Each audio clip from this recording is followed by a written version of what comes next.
meu interesse pela biologia celular, pela biologia em particular, já começou durante o período de curso científico, né, que a gente era preparado para estudos futuros em universidades. Isso foi feito na cidade de Barretos. Eu sou de uma região bem do norte de São Paulo, quase mineira, né, quase caipira.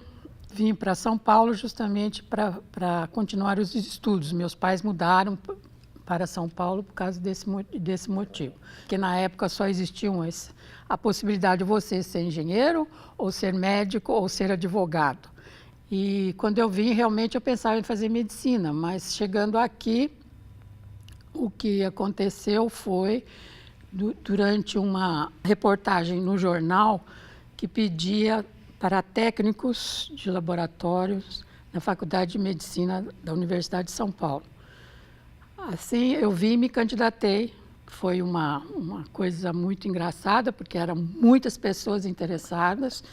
Falei, jamais eu vou conseguir, acabei de chegar do interior, não sabia nada de nada. Qual não foi a minha surpresa, que a entrevista foi com o professor Luiz Carlos Junqueira, que foi a primeira pessoa que eu tive contato no mundo da biologia e da medicina. O professor era uma espécie de guru na época, uma pessoa muito cativante e que de imediato me encaminhou para o professor, trabalhar com o professor José Carneiro. Daí comecei praticamente a minha vida de técnica de laboratório, aprendendo todas as técnicas de preparo de lâminas, de preparo de material para as aulas e de pesquisa. Então, foi a primeira contato com pesquisa propriamente dita, foi com o professor José Carneiro. Simplesmente tive muita sorte de cair num ambiente daquele, que foi o primeiro laboratório multidisciplinar na história da pesquisa no Brasil. E foi muito importante. Eu mesmo, como técnica, participava de seminários para discutir os resultados de pesquisa. Então, eu fui jogada no meio científico completamente inocente na época e que foi muito produtivo. Então, durante o curso de graduação na biologia da USP, curso de aperfeiçoamento sobre a biologia das bactérias, dada pelo professor Luiz Idebrando Pereira da Silva. Durante o curso de especialização do Instituto de Química da USP também. Com o professor Michel Rabinovich, durante um pequeno namoro. Eu comecei a fazer a minha faculdade de biologia, desisti da medicina porque eu deparava com cadáveres em elevadores durante o trabalho de técnico de laboratório e aquilo me horrorizou. Eu falei, não é isso que eu quero, eu vou realmente para a biologia. Eu, terminando o meu curso de biologia celular, eu fui convidada para permanecer no departamento como instrutora de histologia. E como instrutora, eu tive assim, o meu primeiro contato com aulas de medicina. Então, eu fui jogada numa sala de aula com 100 alunos de segundo ano de medicina para dar histologia. Até hoje eu lembro que foi um trauma na minha vida, que eu nunca tinha enfrentado uma multidão para dar aula. E poucas aulas eu tinha dado na minha vida. Então, foi assim uma coisa meio traumática, porque até lembro hoje que a minha aula era sobre epitélios, e aquilo ficou gravado na minha cabeça. Mas consegui sair dessa e continuei como instrutora durante muito tempo. Durante o desenvolvimento da tese de doutorado na Faculdade de Medicina da USP. A carteirinha, quando assistente no Ciências Biomédicas. A banca examinadora da tese de doutorado, que foi aqui na escola, na Faculdade de Medicina da USP. Depois passei a ser assistente do departamento e comecei a desenvolver minha tese de doutorado, também no departamento de histologia e embriologia, que era esse curso de fisiologia celular, na realidade, que o professor Junqueira tinha montado. O professor Cesso começou a orientar minha tese de doutorado na época, estava praticamente escrevendo a tese, eu já estava casada. Então, eu tinha conhecido meu marido no laboratório, que veio instalar uma máquina para medir radioatividade. Que nem nessa nos conhecemos e casamos. E comecei a ter filhos, porque ele queria casar para ter filhos. E eu realmente comecei a ter a vida dupla, né, de mãe e de pesquisadora.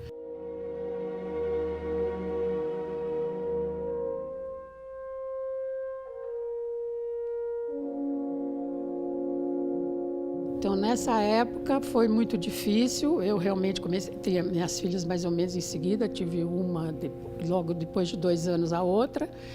E nessa época escrevendo tese de doutorado. E o que aconteceu é que numa dessas passagens eu não fui recontratada pelo professor Junqueira, que disse na época que não queria mais mulheres no laboratório porque as mulheres tinham filhos e as mulheres atrapalhavam muito.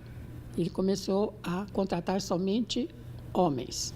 Então, isso foi uma coisa que marcou um pouco a minha vida nessa época. Eu só não desisti porque o professor Carneiro insistiu, o professor Cesso também insistiu, e foram abertas portas para eu trabalhar no Instituto de Física da USP com a doutora Helena Souza Santos, que na época comandava ela não, mas o professor Arruda comandava um belo laboratório de microscopia eletrônica. Aí comecei meu interesse pela microscopia eletrônica. A única vez que eu tive realmente essa preocupação em que vou desistir ou não vou desistir, essa pergunta, né, foi quando do meu desligamento do departamento de histologia pelo professor Junqueira, mas que realmente, devido ao apoio de professores, como o professor José Carneiro, que inclusive foi pessoalmente na minha casa pedir que eu não desistisse, que eu fiquei muito preocupada e, como eu disse, era uma época que eu estava com uma filha começando a andar e a outra para nascer, e eu escrevendo tese de doutorado. Então, foi um período muito difícil e que eu falei, será que vale a pena? E valeu a pena.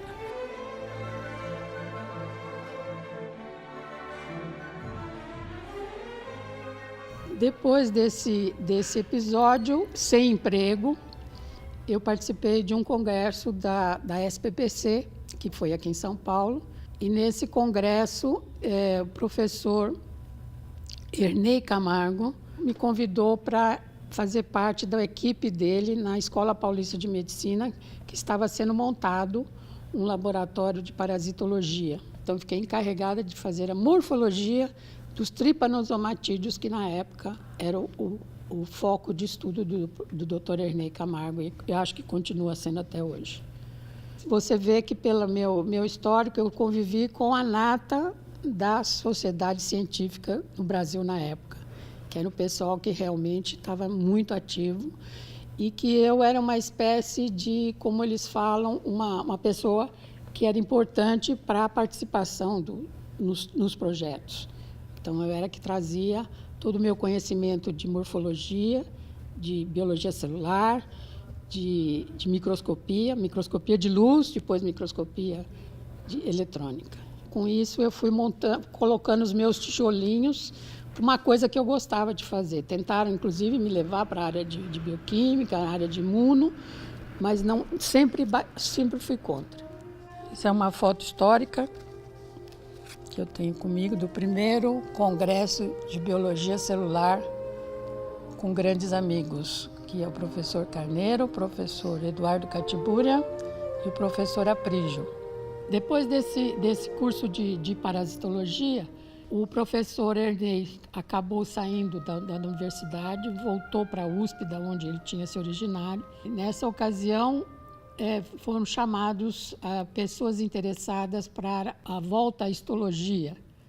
Nessa eu me candidatei, voltei à minha origem, que era o Departamento de Histologia e Embriologia da Faculdade de Medicina da Universidade de São Paulo. E nessa eu voltei às pazes com o professor Junqueira, que na época eu tinha voltado, estava lá na própria histologia, e lá eu mais ou menos fiquei durante 4 anos. E durante esse período eu fui chamada na Escola Paulista de Medicina, na época, que hoje é a Unifesp, para montar um centro de microscopia eletrônica. E essa pessoa que me convidou, uma pessoa muito querida também, professor Rashid Trabulsi, que era o titular da área de microbiologia. E nessa eu fiquei mais ou menos como diretora do Centro de Microscopia durante muitos anos, que era o sonho da minha vida, de eu poder passar todo o meu conhecimento para alunos interessados, para técnicos, montar um sistema de técnicos que continuassem o meu trabalho.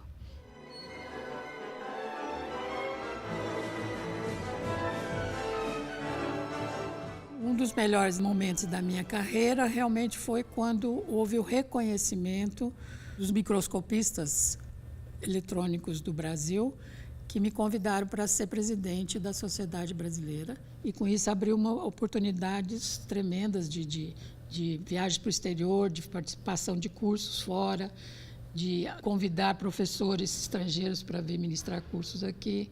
E isso permitiu que eu aperfeiçoasse os meus conhecimentos sobre microscopias e também fizesse o contato com outros professores no exterior e convidá-los para participar de outros cursos aqui no Brasil. Durante a inauguração do Centro de Microscopia Eletrônica da Unifesp, tem o professor Catiburian, o professor Renato Mortara e o professor Ricardo Schmidt. Também uma brincadeira na microscopia eletrônica durante a inauguração.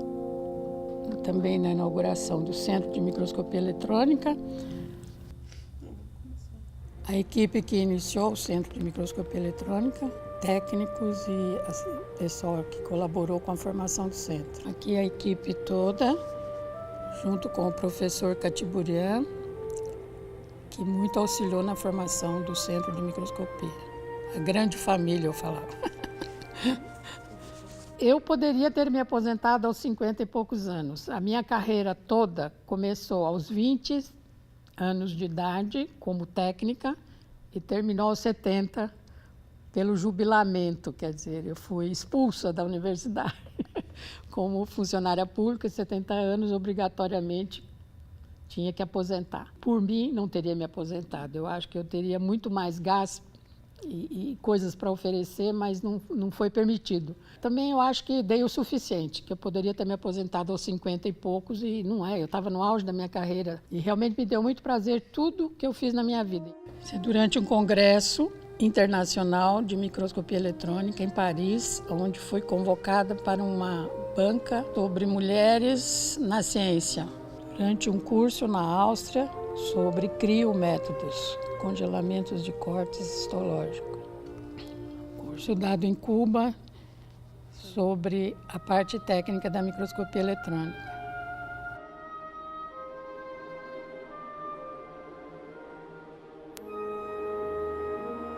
A participação da mulher realmente aumentou muito desde quando eu comecei. Nessa época eram poucas professoras nas universidades e atualmente a gente acha que esse número é muito maior e nunca ocorreu, no meu caso pelo menos, o que eu conheça, disparidade entre salários. Então, desde que você tem a sua carreira, o comprometimento de prestar os concursos, você tem a capacidade de receber tão bem quanto os homens.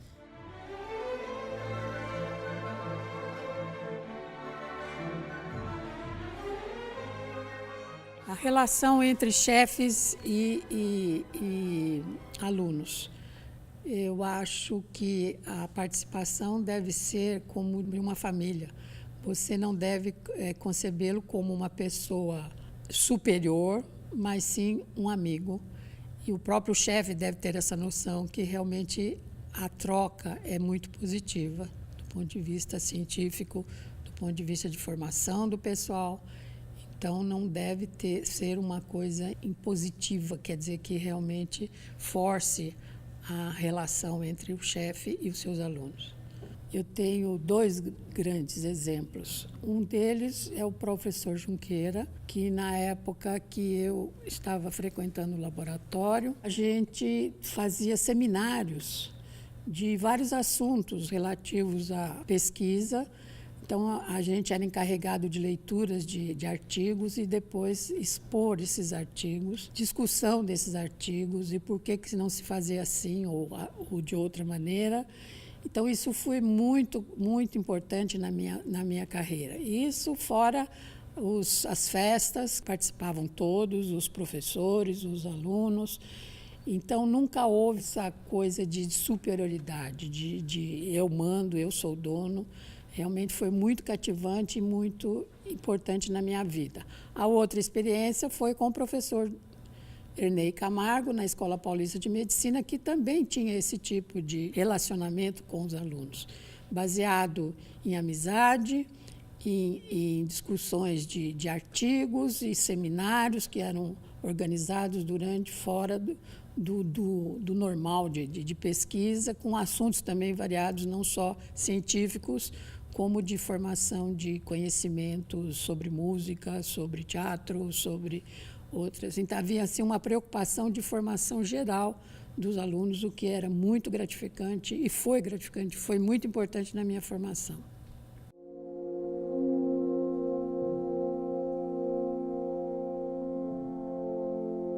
A Sociedade Brasileira de Biologia Celular, como toda a sociedade, a função é agregar indivíduos que estão envolvidos na mesma tipo de pensamento, de ciência, de pesquisa. E essa troca é importantíssima para que cada um com a sua experiência, com a sua formação, possa acrescentar alguma coisa a mais no conhecimento de todos.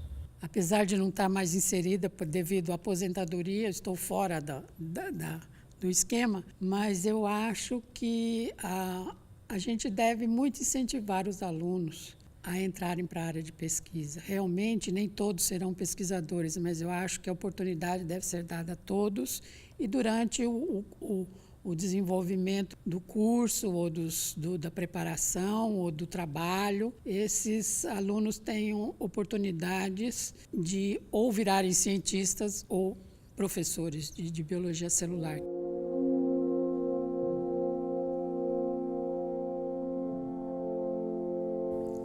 Eu poderia dizer para o pesquisador que mantenha-se firme, né?